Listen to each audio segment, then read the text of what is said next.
Halo pemirsa, apa kabar hari ini? Semoga selalu sehat dan selalu bersemangat menjalani aktivitas. Hari ini program Berita Newspoint hadir menjumpai Anda bersama saya, Abdul Muiz. Selama 30 menit ke depan, Newspoint akan menyajikan berita terbaru seputar Universitas Brawijaya dan Malang Raya. Jangan kemana-mana, keep on this channel, Newspoint.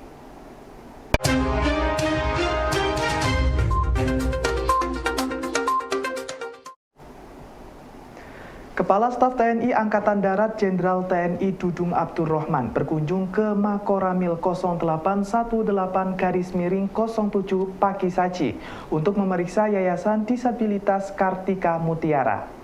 Jenderal Dudung memuji kiprah anggota Babinsa Koramil Sersan 1 Trijoko yang membentuk yayasan untuk membantu penyandang disabilitas di Kecamatan Pakisaci.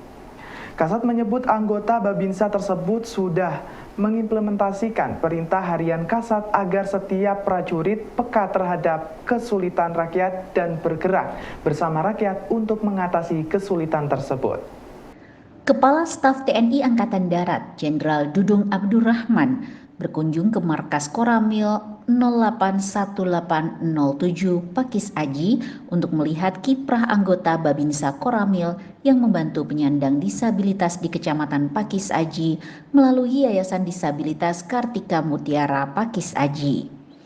Dalam kesempatan tersebut, Kasat memberikan tali asih berupa paket sembako dan bantuan peralatan cuci steam motor, kursi roda, hingga alat bantu berdiri untuk penyandang disabilitas.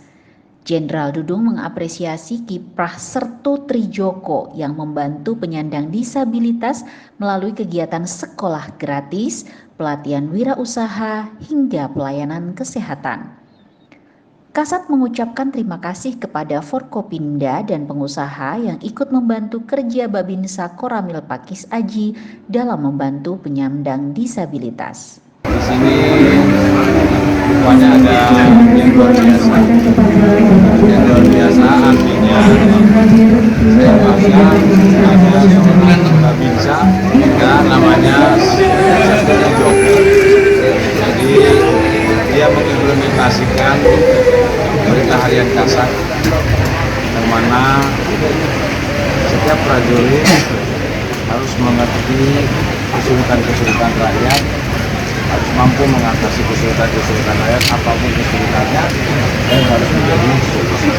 Nah, Sertu Trijoko ini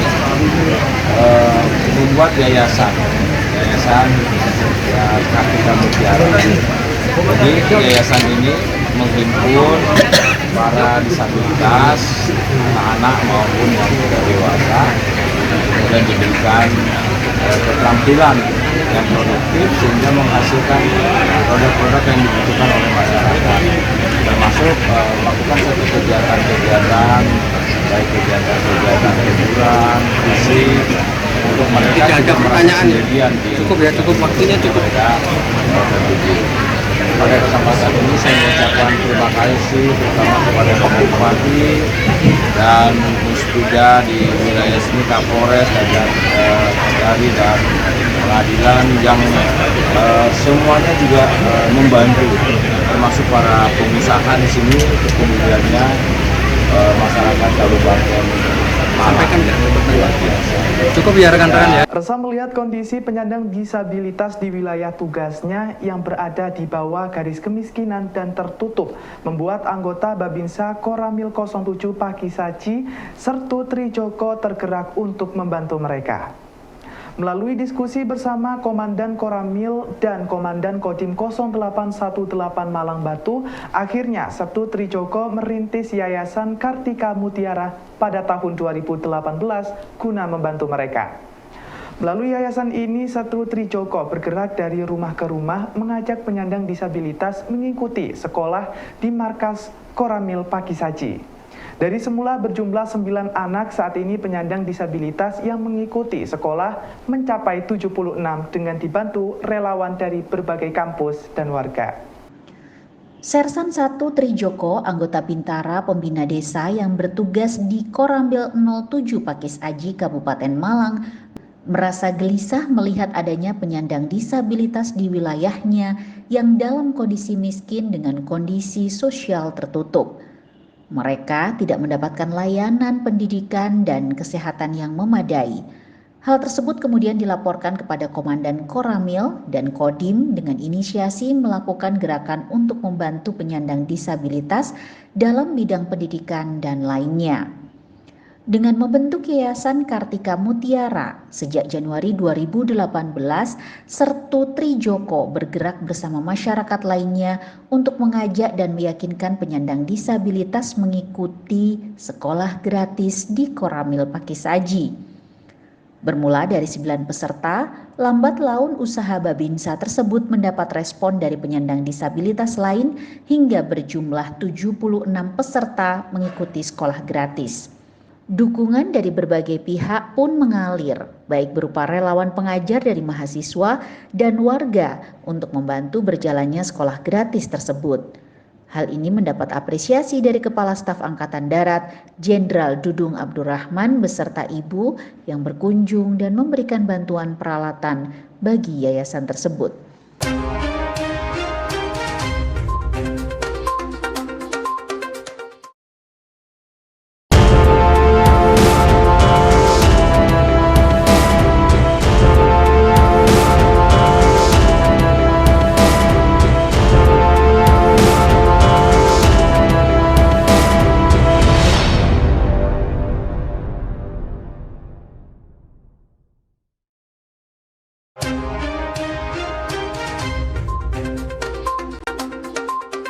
Inflasi pada kota tujuan mudik pada tahun 2023 ini lebih rendah jika dibandingkan dengan tahun sebelumnya.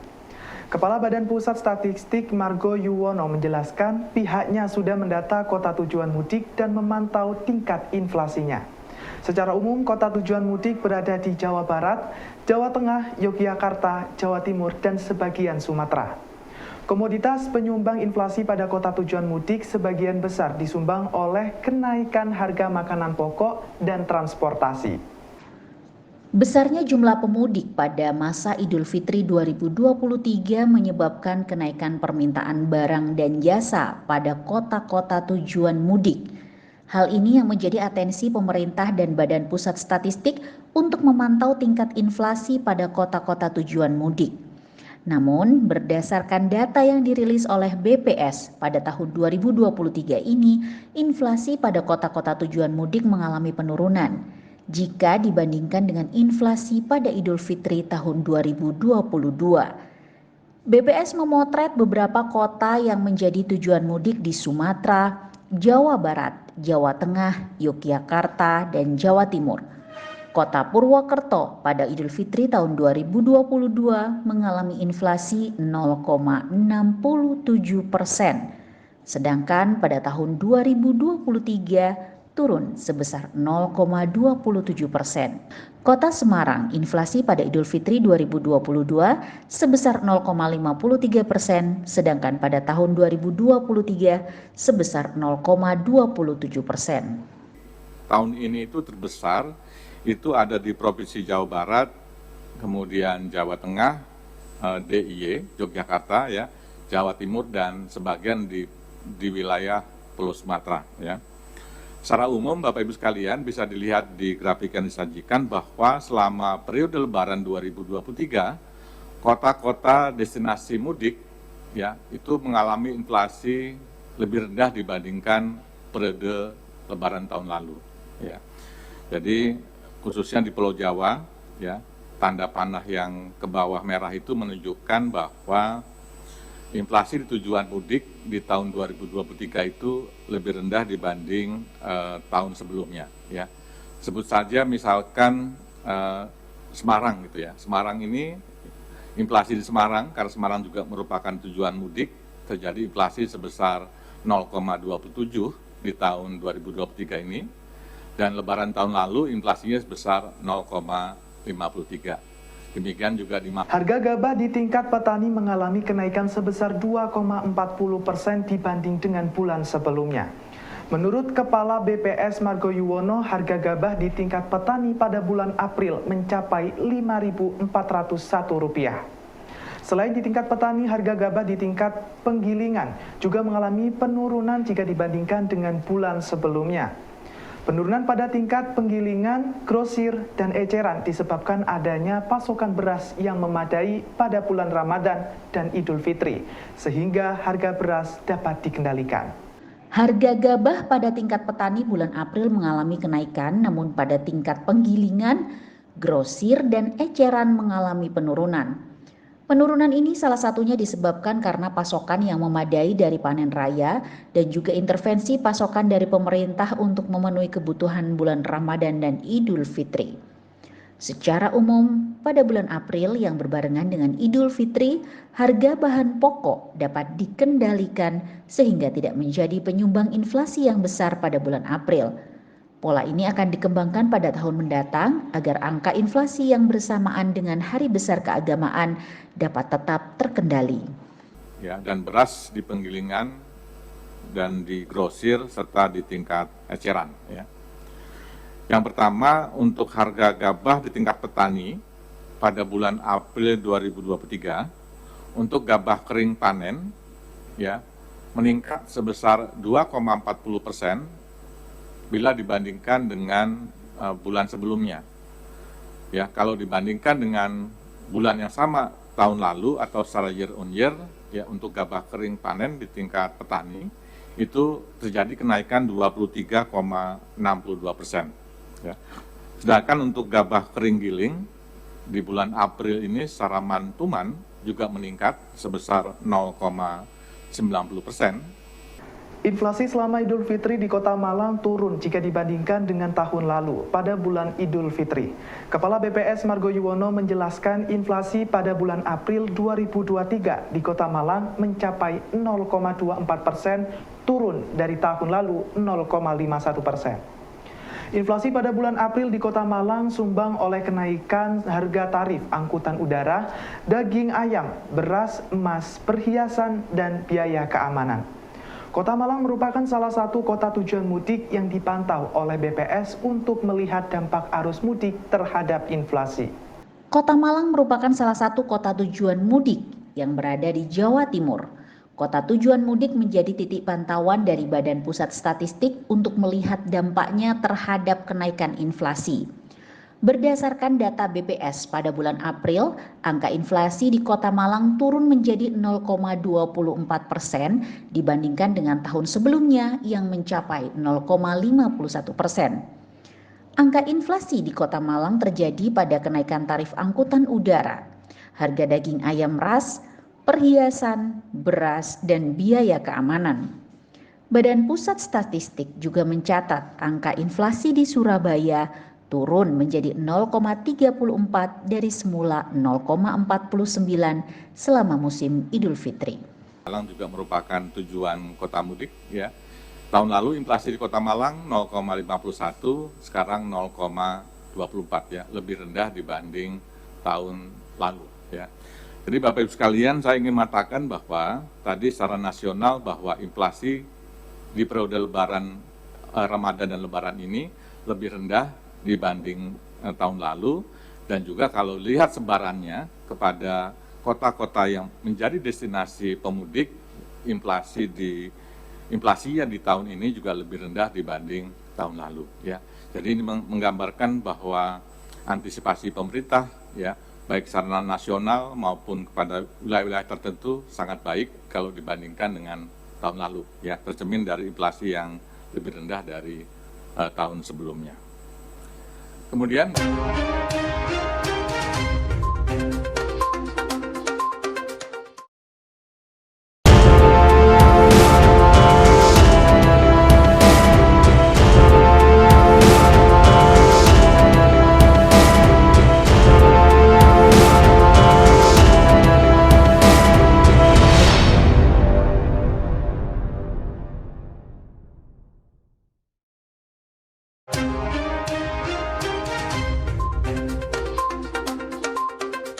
Pemerintah Kota Malang dan pemerintah Kabupaten Banjar, Kalimantan Selatan mempererat hubungan dengan menggelar pertandingan bola persahabatan. Pertandingan tersebut digelar di Stadion Gajayana. Bupati Ganjar, Saidi Mansur bersama Wabub Said Idrus memimpin tim Kabupaten Banjar melawan tim Pemkot Malang bersama Wali Kota Sutiaji. Pertandingan tersebut merupakan media untuk mempererat hubungan dalam rangka meningkatkan kerjasama dalam bidang ekonomi antar kedua daerah tersebut. Ada suasana berbeda terjadi di Stadion Gajayana kemarin sore. Di stadion legendaris ini terdapat pertandingan dua tim dari Pemkot Malang dan Pemkab Banjar, Kalimantan Selatan. Pertandingan ini merupakan kegiatan bersama di sela kunjungan kerja Pemkab Banjar ke Kota Malang. Dalam pertandingan tersebut, kedua kepala daerah turun langsung memimpin tim kesebelasan masing-masing untuk beradu permainan bola. Pertandingan ini diharapkan dapat mempererat hubungan kedua daerah dalam berbagai bidang, terutama bidang ekonomi, agar mampu meningkatkan pertumbuhan ekonomi dari kedua daerah. Setelah sukses dengan sekolah keragaman tahap pertama, warga Karta kembali meluncurkan sekolah keragaman tahap kedua pada hari ini. Pada sekolah keragaman tahap kedua, panitia menggandeng 5 desa yang ada di Kota Batu untuk berjalan bersama. Hal tersebut disampaikan oleh Dekan FIBUB Hamamah PhD pada pembukaan sekolah keragaman. Pada pembukaan sekolah keragaman tahap kedua dibuka langsung oleh Rektor UB Profesor Widodo yang hadir beserta para wakil rektor. Selain itu, hadir perwakilan pemerintah Kota Batu dan para kepala desa yang ada di Kota Batu. Sekolah keragaman sebagai upaya dari Universitas Brawijaya melalui warga Karta dalam merawat keragaman dan kearifan lokal kembali digelar tahap kedua. Pada tahap kedua, UB menggandeng beberapa desa di Kota Batu yang memiliki praktek keragaman dan kearifan lokal. Kegiatan ini merupakan bentuk pembelajaran yang menarik bagi mahasiswa karena dapat belajar langsung dengan masyarakat untuk mengetahui keragaman yang ada dan mengembangkannya dalam kehidupan sehari-hari. Sekolah keragaman merupakan salah satu program yang dikembangkan oleh UB dalam pola pembelajaran MBKM yang melibatkan mahasiswa, dosen, peneliti, dan masyarakat. Dalam kerja bersama kami di kelompok kajian kualitas individu diuji dan dilatih untuk kerja bersama baik antara dosen, mahasiswa, pendidik maupun kemudian kami bekerja dengan masyarakat. Oleh karena itu, kerja kelompok kajian juga harus kami arahkan untuk melatih kemampuan mahasiswa kami untuk berkolaborasi dan bekerja sama dengan masyarakat. Hingga nanti ketika mereka kembali ke masyarakat, mereka bisa menjadi agent of change. Akhirnya saya berharap kerja bersama dan kegiatan-kegiatan yang dilakukan oleh dosen Fakultas Ilmu Budaya bisa semakin meningkatkan kualitas fakultas dan memberikan kontribusi yang besar bagi Universitas Brawijaya dan Kota Malang, Kabupaten Malang, dan Kota Batu. Rektor Universitas Brawijaya berharap agar sekolah keragaman tahap kedua tidak hanya menggali nilai dan praktek keragaman yang ada dalam masyarakat, namun mampu mengekspor hal tersebut ke dunia global. Widodo menjelaskan keragaman dan kerukunan masyarakat merupakan nilai luhur bangsa Indonesia yang sudah ada sejak zaman Majapahit dan era sebelumnya. Pada kondisi global saat ini merupakan momen yang tepat agar bangsa Indonesia tidak hanya mengambil nilai dari luar, namun juga mampu memunculkan berbagai nilai luhur bangsa kepada dunia global. Rektor Universitas Brawijaya, Profesor Widodo, berharap agar sekolah keragaman tidak hanya mempelajari berbagai kearifan lokal yang ada, namun mengeksplor hal tersebut ke dunia global melalui publikasi ilmiah dan artikel. Widodo berharap pada sekolah keragaman kedua yang berjalan bersama 5 desa di Kota Batu akan menghasilkan 5 buku dengan tema yang berbeda. Buku tersebut dapat diterbitkan secara global agar nilai praktek keragaman yang ada di Indonesia dapat diketahui oleh dunia global.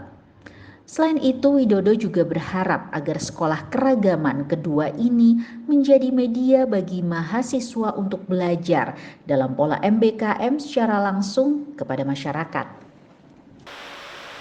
Nah, ini artinya bahwa untuk dari desa Indonesia untuk global. Karena yang saya lihat tadi bahwa praktek baik ini sifatnya universal. Sehingga kita bisa melakukan diseminasi praktek baik kita, apa yang kita pikirkan, culture kita, budaya kita, keragaman kita, itu bisa menjadi best practices bagi teman-teman yang ada di luar negeri. Informasi tadi sekaligus menutup perjumpaan kita hari ini. Jangan lupa saksikan News Point setiap hari pukul 19.30 waktu Indonesia Barat. Hanya di UB TV, Televisi Pendidikan Universitas Brawijaya. Saya Abdul Muiz dan seluruh kru yang bertugas pamit undur diri. Terima kasih dan selamat beraktivitas.